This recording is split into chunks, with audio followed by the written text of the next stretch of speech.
Muy buenos días, amigos y amigas de Bitcoin, y bienvenidos de regreso a su calendario económico. Como siempre, yo soy Mauricio Di Bartolomeo acá en Leden y hoy es miércoles 21 de diciembre. Y ya que se acercan las Navidades, queremos desearles a todos los que nos miran unas muy felices fiestas y esperamos que logren pasar tiempo y disfrutar con su familia y sus amigos. Ya que cierra el año 2022, queremos pasar un poquito de tiempo, dedicarle este episodio de hoy a dos temas que muy probablemente van a estar en boca de todos en el año 2023, temprano en el 2023. Y esos dos temas son el techo de la deuda en los Estados Unidos y la cuenta bancaria del gobierno de los Estados Unidos. Vamos a hablar hoy de por qué estos dos temas impactan a Bitcoin y cómo pueden impactarlo durante el primer cuarto del año que viene. Así que bueno, uno muy especial hoy, café en mano, hermanos, que va a estar muy bueno. Y arrancando como de costumbre con Bitcoin, podemos ver que la acción de precios la semana pasada fue bastante interesante. Vimos que Bitcoin subió por más o menos 4% en el día martes, cuando salió la lectura de inflación en los Estados Unidos, que entró por debajo de lo esperado. Pero luego el día siguiente, miércoles, tuvimos las declaraciones de la Reserva Federal, las cuales, como ya hemos mencionado en el episodio pasado, no quieren ver un rally en los mercados y evidentemente tenían una agenda de proponer una narrativa que hiciera que los mercados reaccionaran de manera negativa y en efecto lograron precisamente eso. Vemos que Bitcoin se vendió por 6% luego de subir por 4%, cerrando la semana abajo 2%, y vemos que algo bastante similar le ocurrió al S&P 500. El S&P 500 subió del mismo 4.29% y luego cayó por casi 7%, cerrando abajo 2.21%. Esta semana se ha vendido, pero vemos que estamos prácticamente a mitad de semana y vemos una ganancia en el S&P 500 del 1%, y en el mundo de Bitcoin vemos una ganancia de 30 puntos base. Todavía es muy temprano en la semana para decir que vamos a cerrar al alza, así que continuaremos monitoreando esto y vamos a hablar precisamente hoy de cuáles son los puntos o los factores que están moviendo los mercados de esta manera, en gran parte relacionado con las tasas de interés que hemos venido cubriendo aquí por muchísimos episodios. Pero vamos a entrar en el resumen del día de hoy. Y bueno, hoy vamos a hablar, como mencionamos, de dos temas y cómo impactan a Bitcoin. Uno siendo la cuenta bancaria del gobierno de los Estados Unidos y el otro siendo el techo de la deuda en los Estados Unidos. Para arrancar y para sentar un poquito de contexto, todos los gobiernos del mundo necesitan tener una cuenta bancaria en la cual puedan recibir pagos y emitir pagos. Y en el caso del gobierno de Estados Unidos, esta cuenta bancaria se refiere a la cuenta general de la tesorería en los Estados Unidos. Quizás han oído hablar de la cuenta general de la tesorería, pero en el episodio de hoy vamos a profundizar por qué importa para la economía en general y cómo importa para Bitcoin. La cuenta bancaria, la cuenta general de la tesorería, la controla el Departamento del Tesoro de los Estados Unidos y efectivamente la Secretaría del Departamento del Tesoro, quien la lleva la señorita Janet Yellen. Y como pueden ver, acá vamos a mostrar la gráfica de los balances de esta cuenta. Vamos a ponerla acá y vamos a ampliarla un poco para que se pueda ver mejor. Como pueden ver, los balances de la cuenta bancaria de la señorita Yellen, como los de todo el mundo, suben y bajan con el tiempo. Vemos que en ciertas ocasiones se ha acercado a cero, pero nunca en efecto ha llegado a cero. Y eso es porque cada vez que se le está corriendo bajo el balance a la cartera o cuenta de los Estados Unidos, el gobierno de los Estados Unidos puede tomar más capital prestado y depositarlo, digamos, en esta cuenta bancaria y gastar de esta cuenta. Vamos a mirar el nivel de la deuda de los Estados Unidos. Y como pueden ver acá, pues esta gráfica habla por sí sola. Cada zona gris que ven en la gráfica es una recesión económica en los Estados Unidos. Y como pueden ver, y no es de sorprender, cada vez que hay una sección gris, se inclina la curva de la deuda porque se absorbe más deuda o se toma más deuda para hacer los gastos correspondientes para sacar a la economía de la recesión. El gobierno de los Estados Unidos, como se puede ver, progresivamente se ha ido endeudando más y más con el tiempo. Y si colocamos las dos gráficas una encima de la otra, podemos ver cómo ha progresado este tema de los balances en la cuenta bancaria de la economía relativo al límite de la deuda. Tomemos en cuenta que acá estamos obviamente acomodando estas dos series para que se vean de una manera proporcional, pero simplemente se puede ver la imagen de que ambas líneas están progresando hacia el alza y hacia la derecha. Ahora, siendo el gobierno muy responsable que es, el gobierno de los Estados Unidos, que el Congreso tiene un límite en cuanto al monto total de deuda que puede tener el gobierno de los Estados Unidos en cualquier momento, el límite de la deuda que se puede tomar. Esto se refiere como el techo de la deuda y muy probablemente han oído hablar ustedes del techo de la deuda en Estados Unidos. Este techo de esta deuda está, el límite está ahorita actualmente en 31.4 trillones de dólares. Y para poner esto un poco en contexto, que lo vamos a hablar en breve, la deuda actual de los Estados Unidos está en 30,9 trillones, o sea que a solo 500.000 millones de llegar a este límite. Para dar un poco de contexto en este techo de esta deuda, contexto histórico, el techo de la deuda fue instituido por primera vez en 1917 y en los más de 100 años de historia que tiene ha sido aumentado 90 veces, ¿ok? Recordaron o recuerdan a la señorita Yellen, quien lleva la batuta en esta cartera. Podemos ver que aquí en este titular, como ella dice, ella entiende que su balance actual está al norte de los 500 millones. Si vamos de regreso a este gráfico donde tenemos el balance de la señorita Yellen, vemos que este balance está por encima, ahorita está actualmente en 355.000 millones. Así que vemos que la señorita Yellen todavía tiene un balance interesante del cual puede gastar.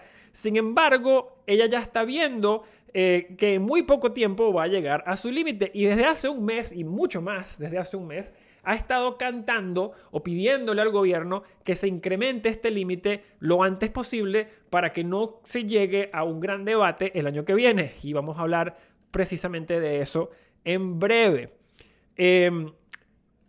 Cuando la señorita Yellen tiene que aumentar el límite de la deuda, esto causa una conversación en el gobierno de los Estados Unidos.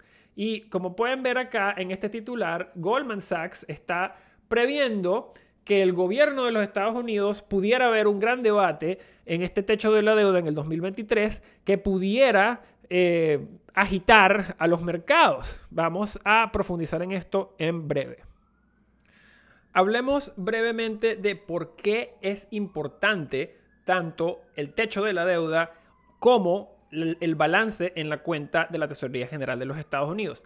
Es importante por dos razones. La primera razón es que de la cuenta general de la Tesorería, de donde hay todavía 355.000 millones, cada vez que el gobierno de los Estados Unidos envía ese dinero o hace pagos hacia la economía americana, este dinero ayuda a la economía y tarde o temprano encuentra la manera de llegar a los precios de activos, bien sea acciones en la bolsa, bien sea Bitcoin, bien sea bienes raíces. Queriendo decir que la Fed o el gobierno de los Estados Unidos, gastando desde esa cuenta hacia la economía americana, inyecta liquidez a los mercados o a la economía y ayuda a mantener a los mercados, les sirve como un viento de cola, como un aliento a los mercados. Por ende es importante que la señorita Yellen tenga un balance suficiente para continuar gastando, ya que esto es lo que inyecta liquidez a los mercados en este momento.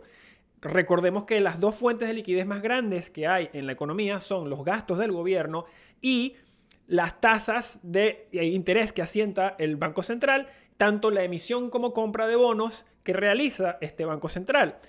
Ya sabemos que el Banco Central está agresivamente levantando tasas de interés, sacando liquidez de la economía y vendiendo sus propios bonos, queriendo decir que está sacando liquidez como puede de la misma economía.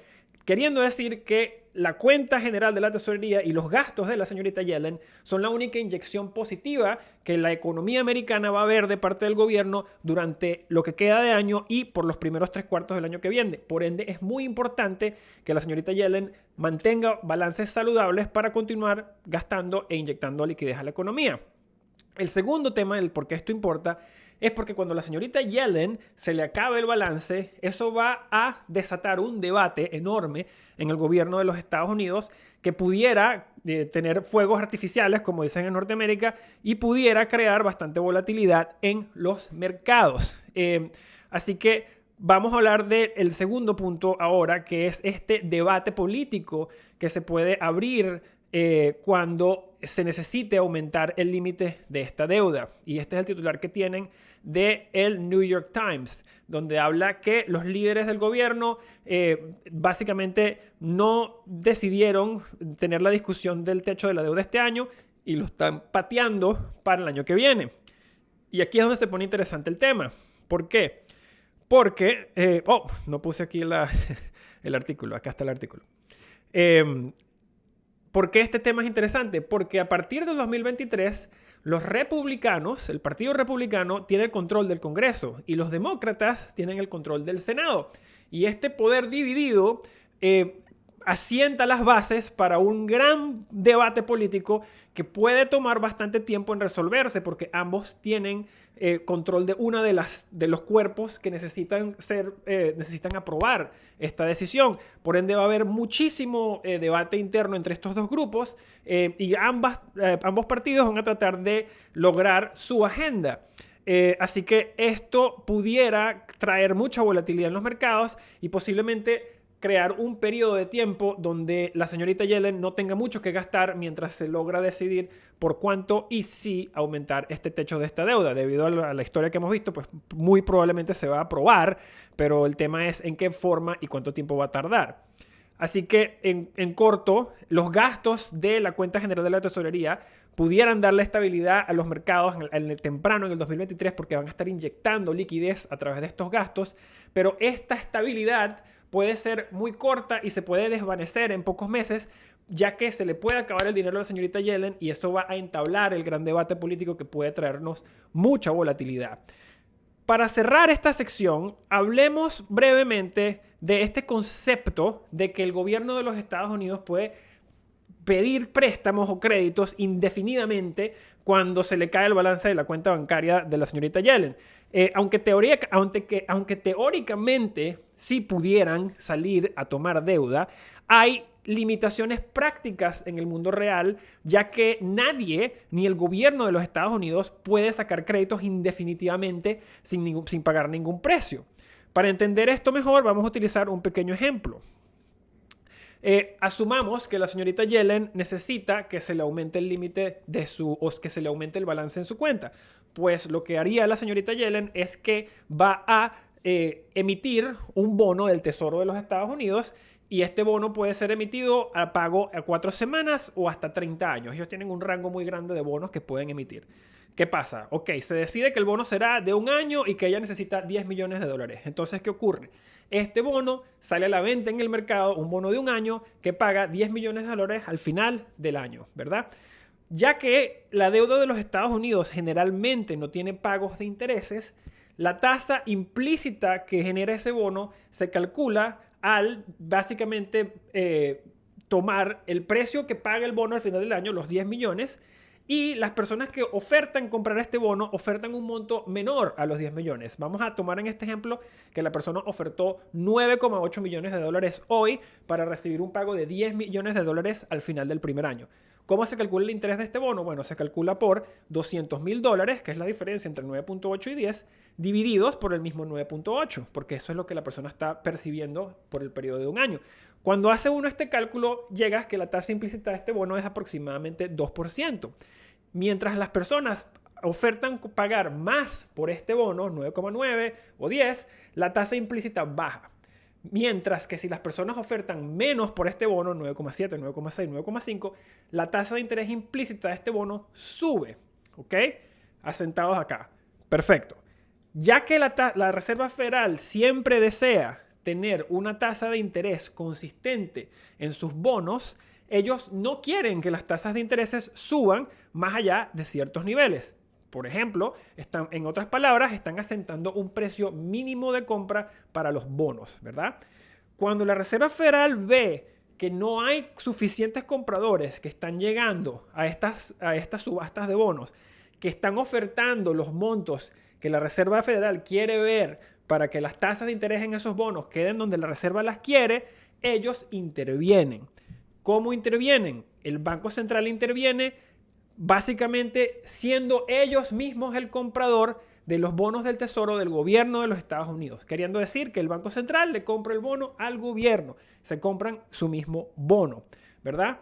¿Qué gana esto la Reserva Federal? Que las tasas de interés se mantengan donde ellos las quieren ver. Sin embargo, con el tiempo que lleva esto lleva a que los bancos centrales progresivamente con el tiempo cada vez son dueños de más y más de su propia deuda y tienen mucha más deuda en sus balances, en sus poderes, y la van acumulando de manera que cuando las comparas al Producto Interno Bruto del país, pues se empiezan a ver problemas. Y quizás el mejor lugar donde se puede ver esto es en Japón. Vamos a un segundo para allá. Ok, acá en esta gráfica pueden ver qué porcentaje de activos relativo al Producto Interno Bruto del país tiene cada banco central. Como pueden ver, el Banco Central de Japón, que es el que ha venido comprando una gran cantidad de sus propios bonos, tiene ahora casi 140% de su Producto Interno Bruto anualizado en bonos en la hoja de balance del Banco Central. Esto es absurdamente alto. Vemos que el Banco Central Europeo también está al norte de aproximadamente alrededor de los 70% de Producto Interno Bruto a nivel de bonos, y vemos que los Estados Unidos y el Banco de Inglaterra están cuello a cuello alrededor de los 40% de bonos que tienen relativo al Producto Interno Bruto de este país. Básicamente, esto ilustra lo que estamos mostrando y vamos a hablar un poco más de lo que ocurrió en Japón esta semana. La semana pasada, esta semana, antier, el Banco de Japón anunció que iba a dejar que las tasas de interés de sus bonos de 10 años se fueran de 0,25 a 0,50. Como acabamos de hablar, ¿esto qué quiere decir? Que los inversionistas ahora pueden comprar ese bono por menos valor nocional porque la tasa de interés subió, la tasa implícita de ese bono la están dejando que suba. Esta decisión básicamente tomó a los mercados por sorpresa porque muchos no se esperaban que esto iba a ocurrir. ¿Por qué hizo esto el Banco de Japón? Bueno, más temprano este año, durante el verano, cuando la gran mayoría de los bancos centrales empezaron a subir sus tasas de interés, el Banco Central de Japón dejó sus tasas de interés bajas. ¿Por qué? Porque Japón necesitaba inflación. Y al hacer que los otros bancos centrales suban sus tasas mientras ellos mantienen las suyas bajas, eso iba a devaluar el yen, por ende iba a inyectar, fuerzas inflacionarias a la economía japonesa.